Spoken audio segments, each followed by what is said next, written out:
Hello guys, today we're doing an investigation of porous polymers for carbon dioxide capture. We are Group 1 and my name is Dorian Chin. I'm Sarah Dady. I'm Grace Lynn. So we're going to start off with an introduction. The problem that we were trying to tackle is carbon emissions, specifically from fossil fuels, which makes up approximately half of all emissions, which you can see in the pie diagram here.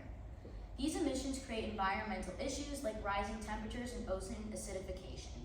In 2022, the level of CO2 in the atmosphere reached 419 parts per million, and by 2100, the concentration of CO2 will be between 600 and 1500 ppm. These rising levels could be combated by renewable energy. However, this technology is not yet sufficient to support the global population. So there is a need to develop methods to capture CO2 to prevent an environmental crisis. Before moving on, it's important to discuss a couple terms referenced throughout the entire presentation. BET surface area quantifies the total available surface where gas molecules can absorb.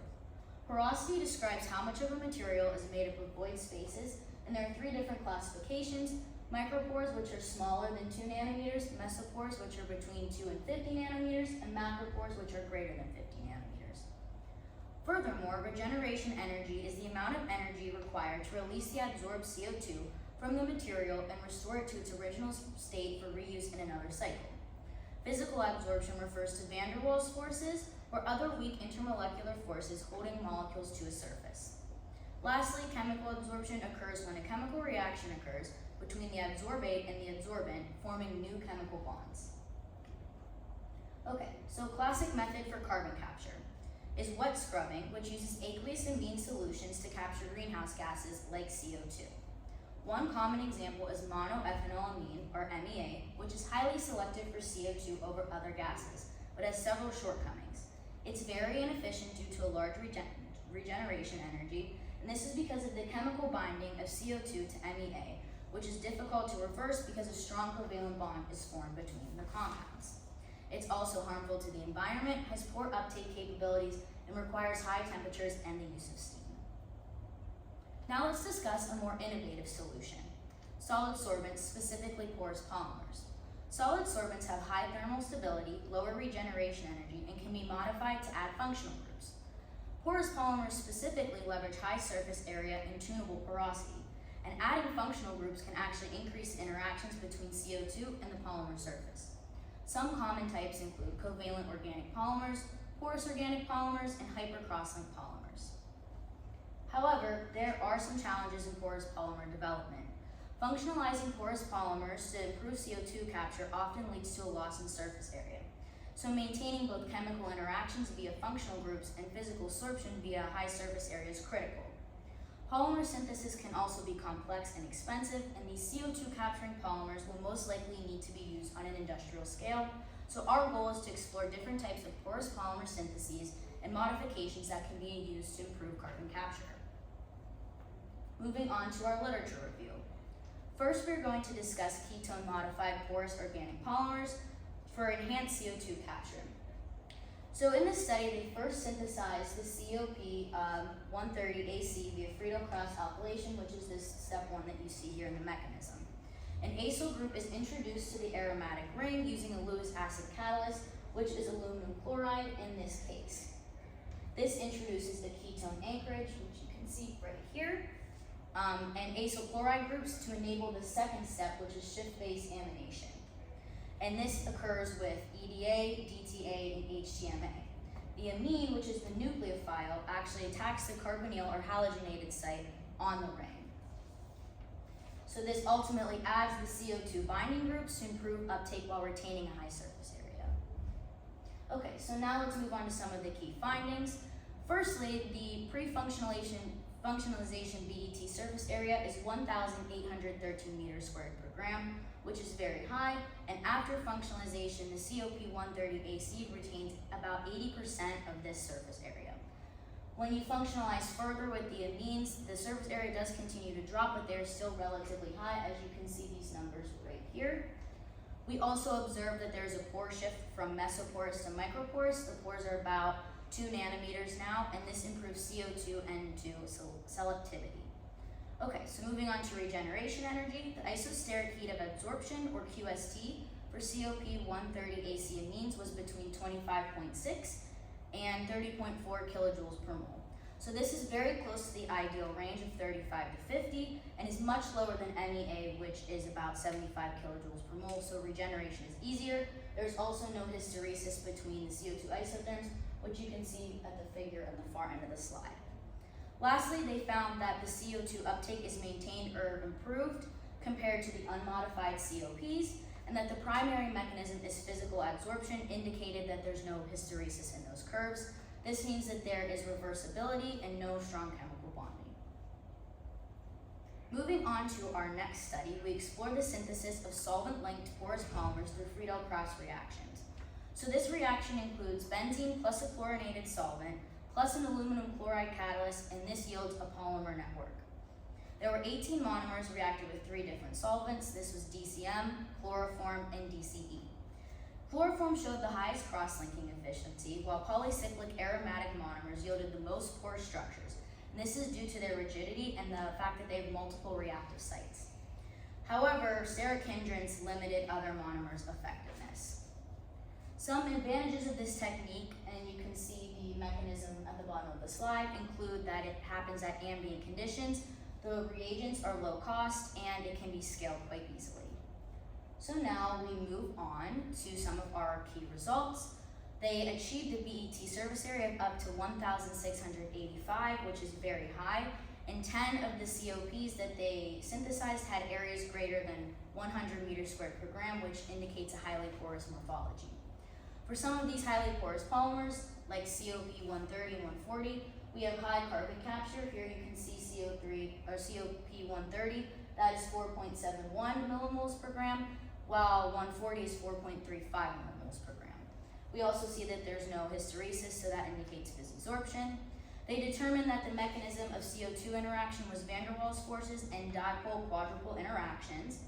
However, the CO2 uptake was not proportional to porosity, so it means it was lower than it was anticipated, and optimizing functional group distribution is going to be crucial in the future. Moving on to another study, they synthesized a new organic polymer called KFUPM-CO2, which you can see at the far end of the slide there. And they used Friedel-Crafts alkylation of tryptosine and 2,2' bipyridine.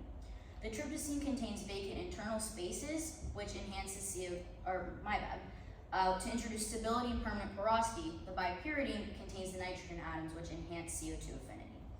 So here are the several approaches to Friedel-Crafts alkylation that they use with different solvents, Lewis acids, etc. And you can see there's 2 different methods. We have knitting with an external linker and solvent knitting. Okay, so moving on to our effects. We found that the most effective Lewis acid was ferric chloride because it enhances surface area and CO2 uptake. The aluminum chloride unfortunately had a higher reactivity. This led to over-cross linking, and that reduced the accessible pores. Regarding the linker solvent type, those that were methylene based like DMM and DCM have a higher uptake, and they observed that smaller linkers actually create more micropores. Lastly, reactions with higher bipyridine content led to more nitrogen sites, improving dipole-quadrupole interactions, and they ended up finding the optimal synthesis to be with ferric chloride and DMM, and those are the molecules pictured in the center of the slide here. So regarding the performance of this technique, we have that at multiple temperatures, the CO2 uptake was very high, and it was lower for nitrogen uptake at those same conditions. We also saw that the enthalpy of absorption was 43.7 kilojoules per mole, which is less than the chemisorption threshold, indicating that physisorption dominates. Also, the polymer's micropore structure created better physical access points for CO2, and the bipyridine sites enhanced those dipole-quadrupole interactions. So using this optimal synthesis creates methylene bridges and uniform nitrogen sites to increase uptake. While controlling porosity and nitrogen content is really effective for boosting CO2 captures, another strategy focuses on molecular level precision through click chemistry. I'm going to walk you through 2 papers that uses click chemistry to create porous polymers with a built-in functionality, giving them the ability to not capture CO2, but in one case, actually convert it into useful products. The first system I looked at is a class of material called PCB, PPP, short for click-based porous cationic polymers. They are made using a Davis-Rossovsky reaction in water, which links tetrachous 4-aminophenylene methane with a methylene glycol and formaldehyde to form a dense network of imidazole group. What's cool about this synthesis is that it's really modular. You can tune the polymer by exchanging the ions after synthesis to adjust the surface area and interaction with gas. They also modify some of the imidazole groups into N-heterocyclic carbonates or NHCs post-synthetically, adding a strong CO2 binding site through a simple reaction with potassium tetrobutoxide. So for CO2 capture, CBPCB works through two mechanisms. First, the imidazole cations attract CO2 through physioabsorption, where the gas molecules are held by a weak electrostatic interaction. But after introducing NHCs in CBPCB6, the material captures CO2 chemically, forming a zygonium ionic abducts through a carbonate CO2 bonds. This transition from weak physical binding to strong chemical binding dramatically increases the material's affiliation for CO2, especially at low pressures where capture is most challenging. In terms of performance, CBPCP1 has the highest CO2 uptake at 1.2 millimoles per gram, with a BET surface area of 419 meters squares per gram. When we look at the performance data, CBPCP1, which relies mainly on physioabsorption, reaches 1.2 millimoles per grams of CO2 uptakes at 298 Kelvin with a high BET surface of 419, as I mentioned before. But after introducing NHC in CBPCB6, even though the surface area drops to just 77 meters squared per grams, it still captures 1.1 millimoles per gram, thanks to the strong chemabsorption. This shows that the surface area isn't everything. Chemical functionality plays a critical role in achieving strong selective CO2 binding. So the second system I'll introduce is COTPP-PIPS, which pushes the idea of functionalized polymers even further.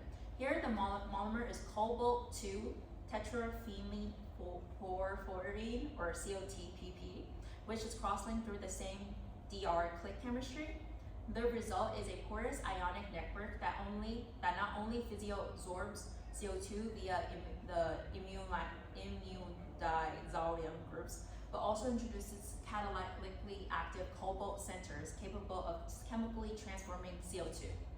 What's important here is that the cobalt porphyrin is covalently integrated, so you don't have catalyst leaching, and the whole material remains stable and reusable.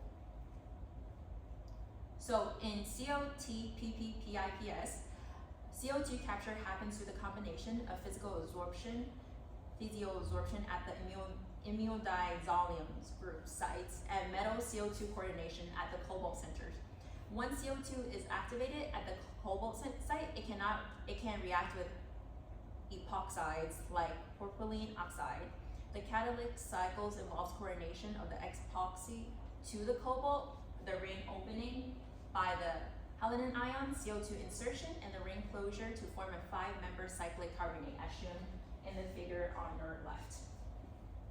And this is important because cyclic carbonates aren't just some random products. They are widely used as a green solvent, as a battery electrolytes in lithium-ion batteries, and in building blocks for biodegradable polymers. So materials like COTPP-PIPS not only capture CO2, but they can also turn it into something industrially valuable and sustainable. So in terms of number, COTPP-PIPS achieves a CO2 uptake of about 1.5 millimoles per gram at 273 Kelvin and 1 bar, with a BET surface around 151 meters squared per gram. While the uptake is slightly lower than the previous system, CBPCP, CO2 PPPIPS shows higher than a 98% conversion of CO2 and propylene oxide into cyclic carbonates under relatively mild conditions. Plus, they retain their catalytic activity over 8 consecutive cycles without performance loss. This dual ability of capturing CO2 and converting it into valuable cyclic carbonates makes PIPS a promising platform not just for gas separation, but for achieving green chemical manufacturing too.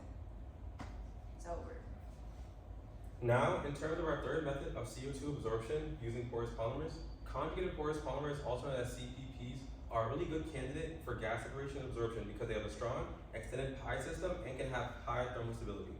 Today, we are specifically looking at the development and manipulation of PCPPs made from dibromopyrrolene and phenyltriboronic acid.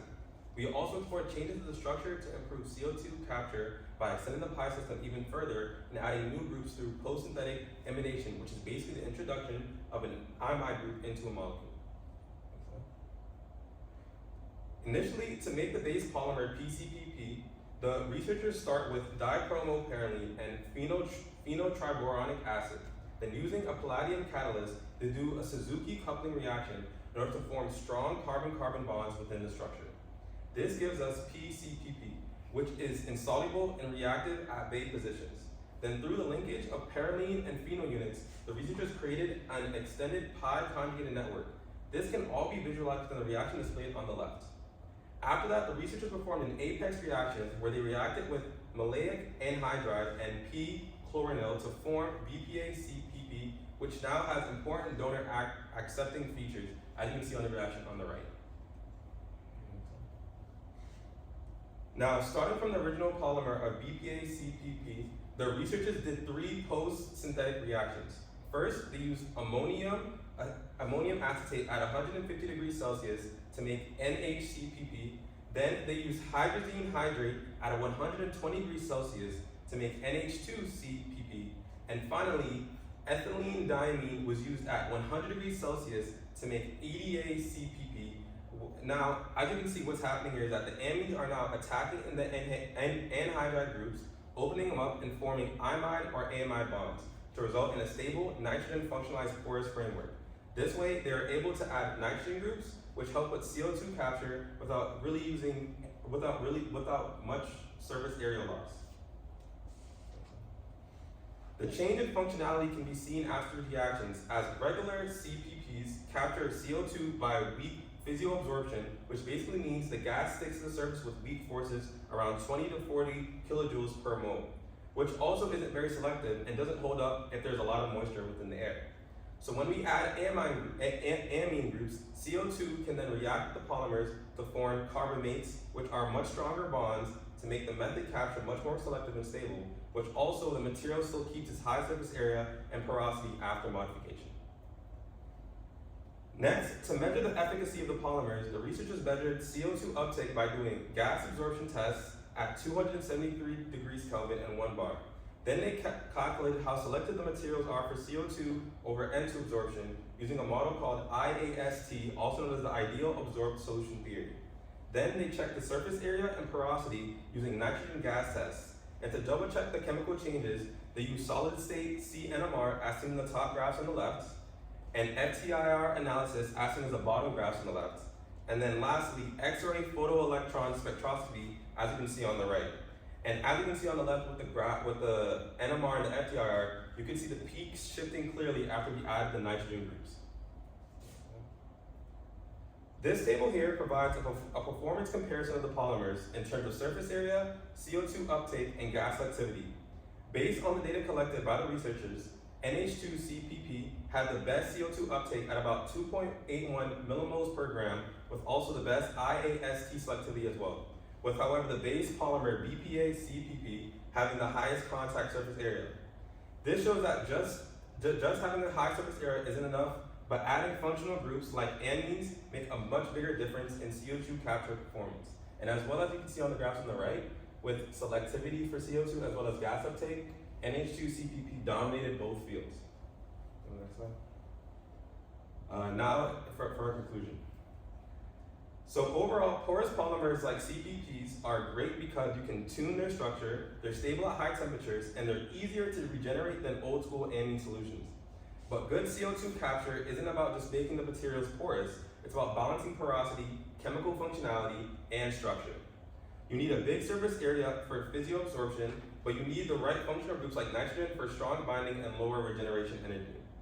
Materials like KF-UPM CO2 show that if you combine microporosity with chemical groups in the right way, you can really boost capture and selectivity.